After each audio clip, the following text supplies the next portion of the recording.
Ha? So yan guys, may ginagawa tayo mga tol na Mio i125. So ito. So ang problema nito na stuck daw pero hindi ma-start. So tinanggal ko to. Tinanggal ko rin yung sa kabila. So pag inikot nyo to, may kumakalang oh. Pero na-stuck lang daw to. So yan. So yun yung gagawin natin. Alamin natin kung ano yung problema nito.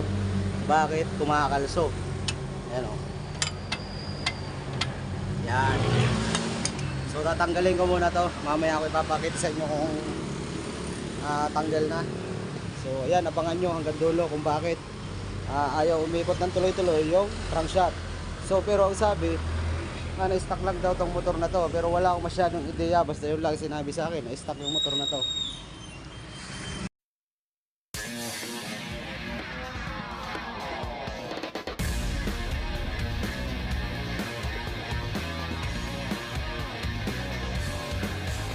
Ito na yung update natin sa MIUI. So ito yung nangyari. Kita nyo, sira yung block,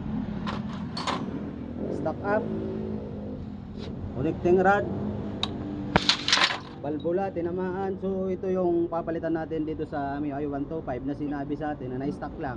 Pero di sinabi sa atin na nag-overheat. Kasi nung chinek ko rin to, dinala dito, so nakita ko na may langis siya.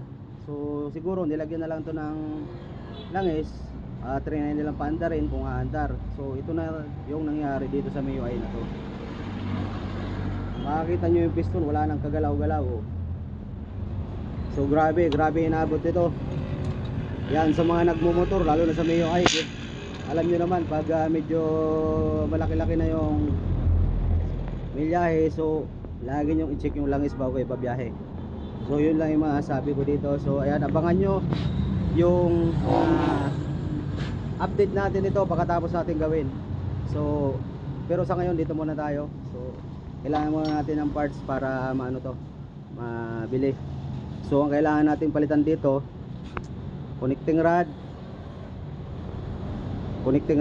crankshaft bearing, piston, block, valve seal, syempre piston ring. So yun.